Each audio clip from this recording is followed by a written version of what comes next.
odds. We really want to help you guys make informed bets. Yeah, we're going to make you smart bettors. We're looking at a potentially vulnerable favorite, 75 odds on a horse that's been out for months. Right? Some sneaky trainer moves, even how the Gulfstream track itself could play a role. So let's get right to it. Let's do it. Gulfstream Park, March 1st, 2025. Gulfstream Park Mile Stakes. This is a Grade 2 race, a $215,000 purse. These are 4-year-olds that are going a mile on the dirt. Post time is 4:37 p.m. Eastern. And this isn't a simple, who's the fastest horse type of race. Yeah. You've got horses that have different running styles. They've got different recent form, and trainers are going to have all sorts of different strategies. Absolutely. So this can be a really, really interesting race to break down. Let's start with Mindframe, the 75 favorite. So on paper, he's the one to beat. Strongest speed figures we're seeing, 98 in his last race. And he's even hit 106 best. Wow. Plus, you've got Irad Ortiz Jr. as the jockey, 25% win rate. And then the trainer's Todd Pletcher, who wins with shippers. Shippers. Yeah, horses racing away from their home track at like 22%.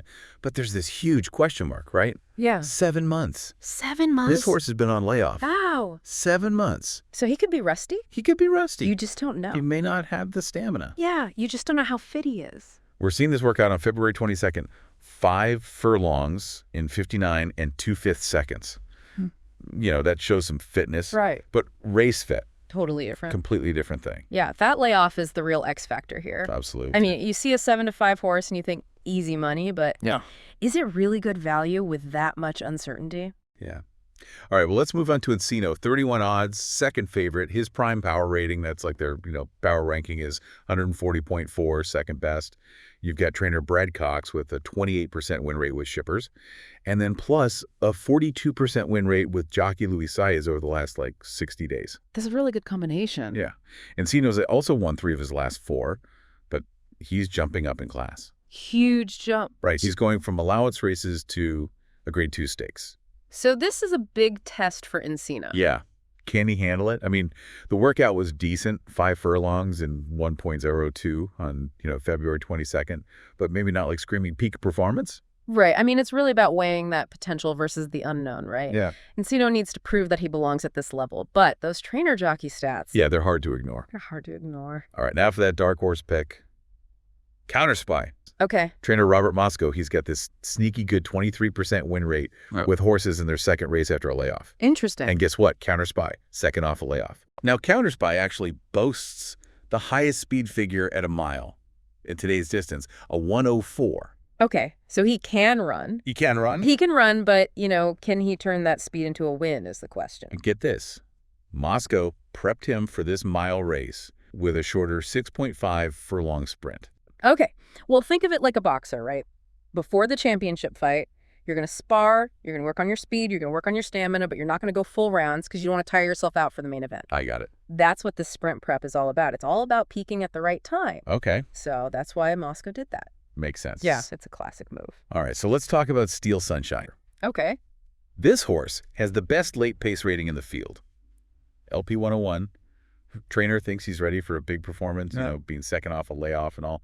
But There's always a but. Right.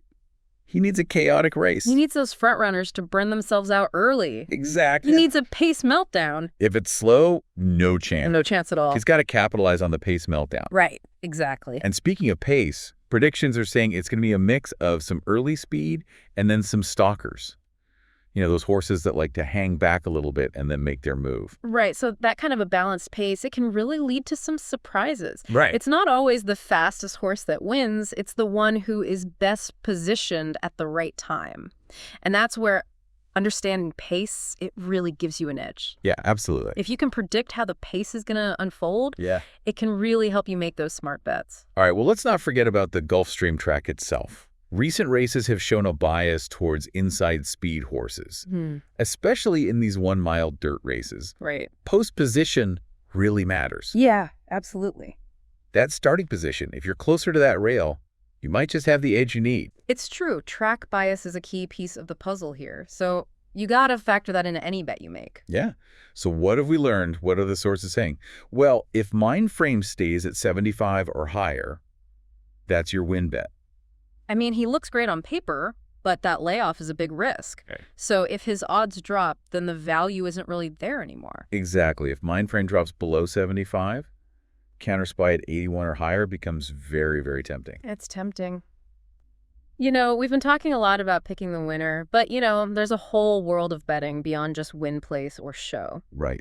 So let's talk about exotic bets, specifically exacta and trifecta, because the sources have some interesting suggestions for those. Ooh, I love a good exacta or trifecta. But for those listeners who might be new to this, can you just break down what those bets actually mean? Yeah, so an exacta means you're picking the first and second place horse in the exact order. Got it. Harder to hit than a simple win bet, obviously, but the payouts can be a lot juicier. Higher risk, higher reward. I like it. And a trifecta, you guessed it, you're picking the top 3 horses in order. Okay, so what are the experts recommending for this specific race? They're really liking an exacta king Mindframe in first, so that means you're betting he wins, but you're also covering yourself by picking a couple different horses to finish second. Smart. The 2 they suggest pairing with Mindframe are Encino and Counterspy. Ooh, clever. So you're banking on Mindframe, but you're not quite sure who's going to be the runner-up. Exactly. Nice. It's like a little safety net. That's right. What about the trifecta, getting even wilder? For the trifecta, they're saying stick with Mindframe in first, keep Encino and Counterspy as your second place picks, but add Steel Sunshine in third. This trifecta is all about a fast pace, which would set up Steel Sunshine's late charge perfectly. Right, and that brings us back to the whole pace scenario, which we touched on earlier. Yeah. Predictions are saying it's going to be a mix of, like, those early speedsters and then those stalkers, those horses that kind of hang back a little bit before they make their move. Right, and that kind of balanced pace often leads to surprises. Yeah. Because it's not always the fastest horse that wins. Yeah. It's the one who is best positioned at the right time. And this is where understanding pace really gives you an edge. All right, so let's play this out. If Mindframe sets that early pace, like we think he's going to be, who's going to be right there with him, breathing down his neck? Well, Counterspy definitely has the speed to challenge early on. Shaq Diesel, too. Okay. But the question is, can they keep up with Mindframe over that full mile? Right, and that's where Encino might have the advantage. Right. He likes to sit just off the pace. Exactly. So if those front runners wear themselves out, He could be in the perfect spot to make a move. he's just waiting, biding his time. It's all about strategy. And then you've got Steel Sunshine just hanging back, waiting for it all to fall apart. Almost like a vulture, right? Ha! That's one way to put it. But yeah, Steel Sunshine is the wild card here. If that pace collapses, he's got a real shot. But if it's a controlled race, he's probably out of luck. So many possibilities, it makes it really hard to predict. Which is why I love horse racing, I guess. Absolutely. It's that unpredictable element that keeps things exciting, which is Yeah. why it's so important to consider all the angles, do your research, and maybe even have a backup plan. Speaking of angles, we haven't talked about post position yet. Where these horses start can make a big difference, especially at Gulfstream. Oh, the post position draw, yes. Always a key factor. And remember, we mentioned that Gulfstream has been favoring inside speed horses lately. Right. So the closer to the rail you are, the better your chances might be. It's true. If you're stuck on the outside, especially if you're a horse that likes to take an early lead, you have to work a lot harder to get into a good position. So let's look at our top contenders and see where they're starting. Okay, Mindframe, post position 1, right on the rail. Perfect for him. Couldn't ask for a better spot for Mindframe. He can save energy early on, set the pace without burning himself out. Exactly. Encino's in post position 3, not bad either. Yeah, close enough to the rail to avoid trouble. Still in good position to stalk those leaders. Okay, Counterspy's in post 5. A little further out, but he's more of a closer anyway. So it might not hurt him as much. Post 5 is pretty neutral territory. Gives him options. He can stalk the pace if it's slow or make a late run if it's fast. Just depends how the race unfolds. But Steel Sunshine, Hmm, he's all the way out in post 7. That's got to be tough for a closer. not ideal, that's for sure. Yeah. Starting from way out there, he's got more ground to cover, more traffic to navigate. He'll need some luck on his side to make it work. So post position adds another layer of complexity to the whole thing. It's like trying to solve this giant puzzle, all these different factors to consider. Speed figures, pace, running style, trainer tactics, track bias, jockey stats, And now this. and now this. It is a puzzle. It is. But that's part of the fun. Yeah. Horse racing is a mental Mental game as much as it is a physical one. It's true. And that's why it's so rewarding when you actually put it all together and, pick a winner. Yeah, or hit that big trifecta. Exactly. All right, my brain is officially full. So much to think about. I know, right? It's a lot. But the more you learn about horse racing, the more you realize how deep it goes. It really does. And trust me, it never gets boring. Yeah, I'm definitely starting to see that.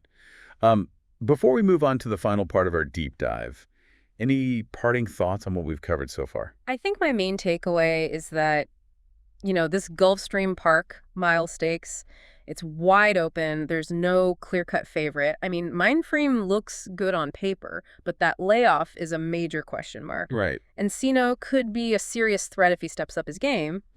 And Counterspy, well, he's definitely got the potential to pull off an upset. It's true. So don't count anyone out. Great summary. Okay, I think that sets us up perfectly for our next segment where we'll get even more specific with those betting strategies. Stay tuned, folks. We'll be right back. All right, welcome back to the deep dive.